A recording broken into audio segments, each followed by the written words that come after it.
এটা তো মনে হচ্ছে আন্ডার। আরে ধরিস না, সাইডে ফেলে দে। ছি, কারা এরা যে নিজের আন্ডার এসব রাস্তায় ফেলে রাখে? হ্যাঁ চল। এই নিন ভাইয়া, আজ হয়ে গিয়েছে। ঠিক আছে, দেখছি। যা এখান থেকে। ঠিক আছে ভাইয়া।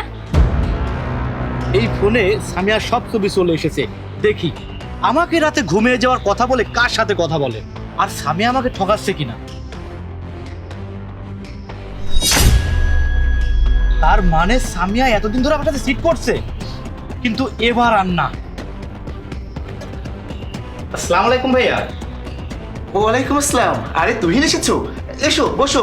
সামিয়া, তোর স্বামীর জন্য পানি নিয়ে আয়। না ভাইয়া, তার আর কোনো প্রয়োজন নেই, আমার কিছু লাগবে না। আমি এখানে একটা কথা বলতে এসেছি। কি কথা বলো? ভাইয়া, আমি আর আপনার বোনকে বিয়ে করতে পারবো না। কেন ভাই, কি হয়েছে?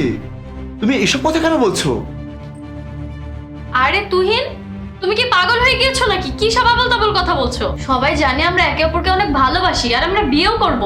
এমনকি বিয়ের কার্ড পর্যন্ত ছাপানো হয়ে গেছে, আর তুমি এখন এইসব কথা বলছো? আরে না না সামিয়া, ও মজা করছে, তাই না ভাই? আর ভাই, সামিয়া তোমাকে অনেক ভালোবাসে। না ভাইয়া, আমি সত্যি কথাই বলছি। এই দেখুন,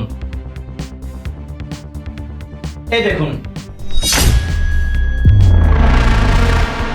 কি? এটা কে সামিয়া? ভাইয়া, ওইটা আমার শুধু বন্ধু। এই, কেউ কি বন্ধুর সাথে এরকম করে ছবি তোলে? ব্যাস, অনেক হয়েছে সামিয়া। আর কত মিথ্যা কথা বলবে তুমি? ভাইয়া, সামিয়ার উপরে আমার অনেক আগে থেকেই সন্দেহ ছিল। ও প্রত্যেকদিন রাত 10টা বাজতে না বাজতেই আমাকে বলতো ঘুমাতে যাচ্ছি, কিন্তু রাত 2টা 3টা পর্যন্ত সামিয়ার ফোন বিজি থাকে, আর ইমন ওর বয়ফ্রেন্ড। আর সন্দেহটা শিওর হওয়ার জন্যই আজকে ছোট্ট একটা প্ল্যান বানিয়েছি, আর সবকিছু ধরা পড়ে গিয়েছে। তাহলে শুনুন ভাইয়া, কি হয়েছে।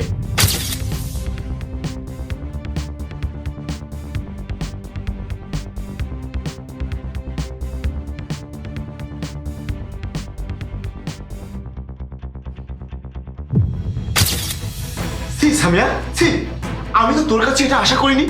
শেষ পর্যন্ত তুই একটা কাজের ছেলের সাথে নষ্টামি করে বেড়াচ্ছিস। আমরা কতটা হ্যাপি ছিলাম যে তুই একটা পারফেক্ট জীবন সঙ্গী বেছে নিয়েছিস। ও স্মার্ট, ওর ভালো পরিবার, ও সব দিক থেকে ভালো। তোকে তো আমার আর কিছু বলার নেই। তোকে তো ও এখন আমার নিজের বোন বলে পরিচয় দিতেই আমার লজ্জা লাগছে। ভাইয়া দেখুন, আমি এমন একটা মেয়ের সাথে কখনোই সম্পর্ক করব না যে একসঙ্গে 2-3টা মানুষের সঙ্গে সম্পর্ক রাখে। তার চেয়ে বড় কথা হচ্ছে, এমন মেয়ের সঙ্গে তো কখনোই না যে কিনা আমার বাড়ির কাজের ছেলের সঙ্গে অ্যাফেয়ার করে। আরে তোমার কথা না হয় বাদই দিলাম, কমসে কম আমার স্ট্যান্ডার্ডটা তো দেখতে পারতে। যেই ছেলে আমার বাড়িতে ঘর ঝাড়ু দেয়, ঘর মোছে, তুমি সেই ছেলের সঙ্গে সম্পর্ক কিভাবে জড়ালে? ভাই দেখো, আমি সামিয়ার ভাই। আমি সামিয়ার হয়ে তোমার কাছে ক্ষমা চাচ্ছি। আমি তোমার কাছে ওয়াদা করছি, আজকের পর সামিয়া আর কখনোই এরকম কোনো কিছু করবে না। প্লিজ, তুমি বিয়েটা ভেঙে দিও না। হ্যাঁ তুহিন, আমাকে তুমি ক্ষমা করে দাও। এবারের মতো আমাকে একটা সুযোগ দাও। আমি কথা দিচ্ছি, আমি এমনটা আর কখনো করব না। হ্যাঁ ভাই, ওকে আর একটা সুযোগ দাও। দেখুন ভাই, আপনি ওর ভাই আর আমি ওর হবু স্বামী।